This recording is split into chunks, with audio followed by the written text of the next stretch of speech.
Hey there, Jack here, and today I'm wanting to do a quick video about the subject of how do I price my properties. Now, when Michelle and I got started, we only sold properties for cash. And then soon afterwards, we came across the seller financing concept and we started selling with seller financing. So since then, we have basically developed a dual price strategy that depends on what we want the properties to sell for or how we want to sell the property, whether for cash or for seller financing. So here's a very simple rule. When we sell for cash, we sell for the lowest dollar amount that we need to that makes the property move very quickly. So in other words, there's no clear number, although we like to sell our properties often within like the 50 to 70% of market value. So that means when we go and buy these properties at 5, 10, 15, 20 cents on the dollar, so from 5 to 25 cents on the dollar. So if we buy a $30,000 property for anywhere between $2,000 and let's say $5,000, then when we go out there, we are totally happy if we can sell this property for a quick $15,000 and make anywhere between $11,000 and $13,000 or between $10,000 and $13,000 in profit. Now, however, of course, if we know that the market is very competitive and there's lots of people looking for properties in that market, we might not give it away for $15,000. We might go higher. We might sell it for $22,000 or so.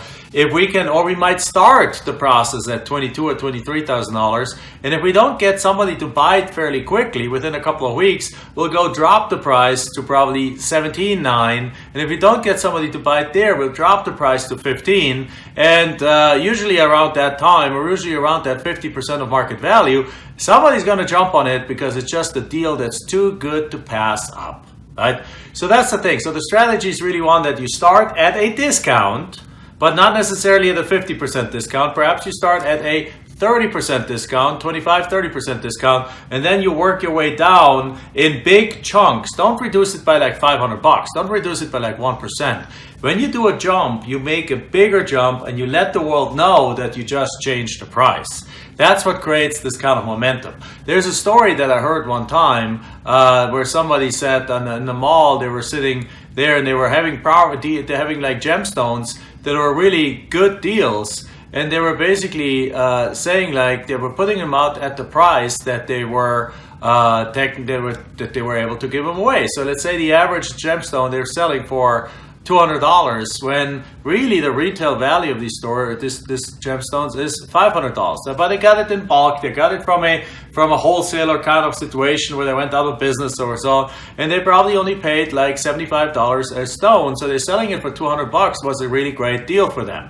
And obviously making these numbers up, but just to illustrate it. Well, what happens is everyone that came there looked at it and says like, what's wrong with this gemstone? Why would they selling so cheap? Are they real? And so on. And not many people bought them. Then what they did is they basically said, hey, they changed their signage is all they did. They said, gemstones was $400, crossed out, now $200. And they call it like whatever, the Memorial Day, the Thanksgiving sale, the year-end sale, and so on. And all of a sudden people are like, oh my God, this is a bargain. Because what they have done, if they now set the value high and gave them a reason why they're discounted, which is just that because it's the Memorial Day or the Halloween sale or whatever it is, and people jumped on that bandwagon. So when you sell your properties, you want to do the same thing. When you started at $22,000, which is already a discount, you say that, hey, property must sell quickly, and then when you drop it, you say, fire sale, property has to go, and you drop the price and people are going to jump on it. So that's part of our pricing and also our marketing strategy, doing the exact same thing. You make sure that people understand that it was $22,000, but now it's only $15,000, so they're getting a tremendous deal on the property. Now, if you want to be really extreme on that, you can list it for a couple of days at what did I say it was worth? At $30,000. You can list it at $30,000, and you can go and then drop it to 22 and say like was 30 now 22, and then was 30 now 15, and then make sure that the spread is really clear in the mind of the buyer so that they're seeing that they're getting a big discount on it. The next way, the other pricing strategy we have is on seller financing. Now, in seller financing, the deal is no longer in the actual price of the property.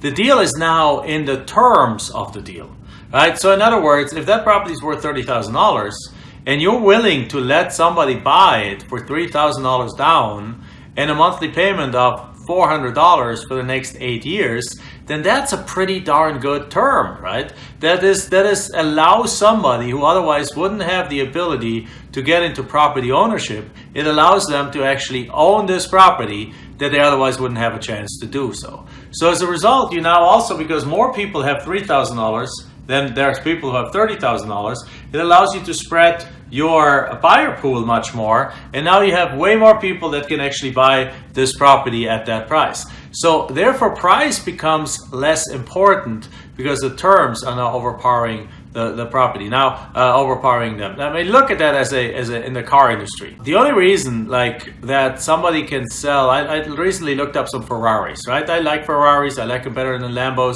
And I looked at one Ferrari and I really modeled it. I saw on the street and I wrote down the name. I don't know anything about Ferraris, but I looked it up, and it's a model that costs $350,000.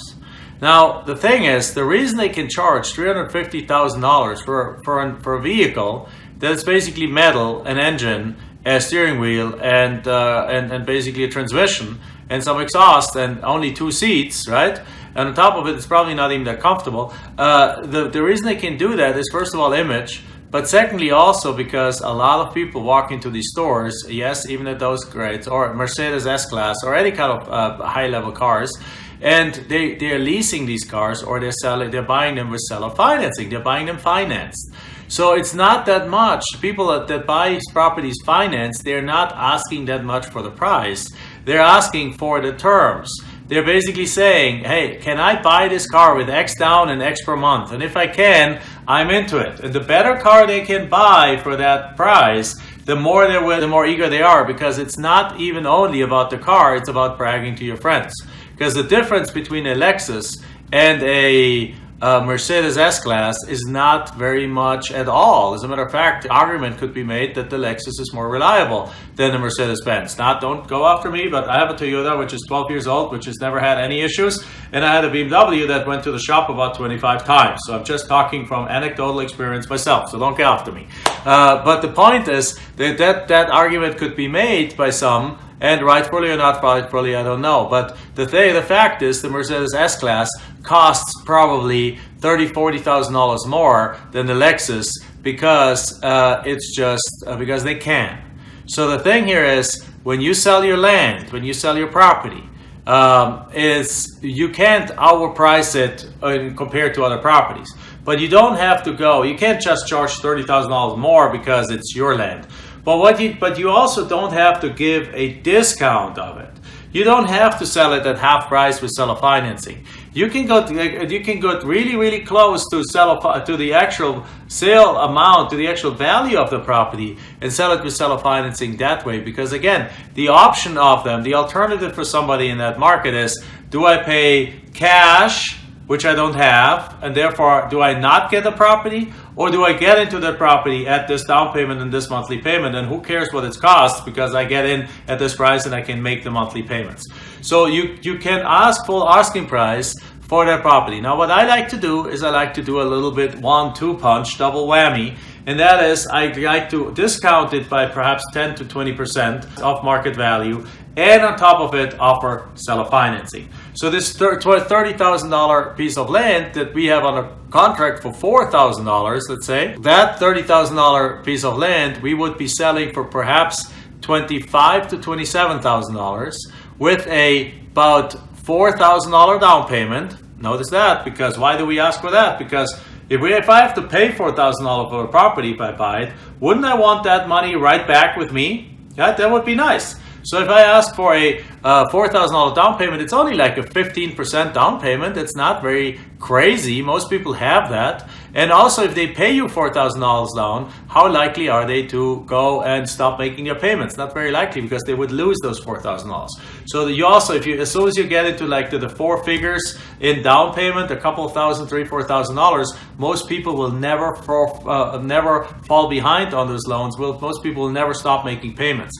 The payments that go bad, or the loans that go bad, are the ones where you let somebody in with $0 down or $100 down. But if you're charging them $1,000, $2,000, $3,000, $4,000, they're not willing to let that go. They rather not eat than make that payment. And that's what you want, right? That's what you want.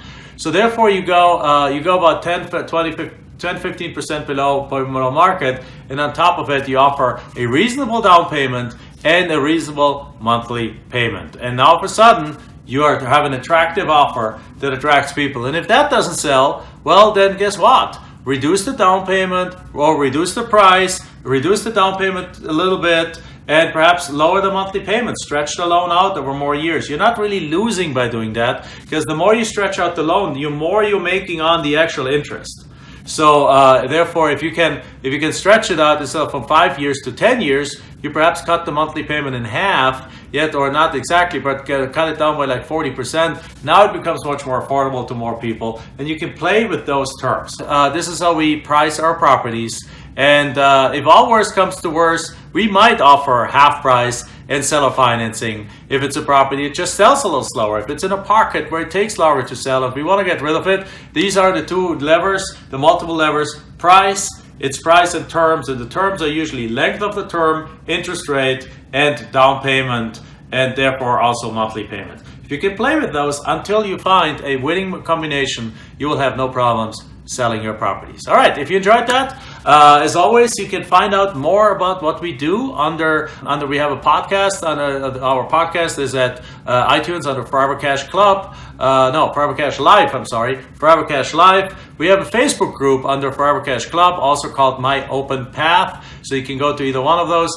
It's the same group, just as My Open Path - Forever Cash Club. And we also have, you can get a book we've written on the forevercashbook.net. There's multiple different ways to go. I'll put some into the comments below here. But bottom line is, it was fun sharing this tip with you. We'll do many more of these episodes in the very near future. So go over to YouTube also, like our group under Jack Bosch, subscribe to our channel, and we'll post a lot of them over there too. All right, thank you very much. Bye-bye. Enjoyed this episode? Then make sure you like, subscribe, and post your comments and questions below the video. We're looking forward to hearing from you.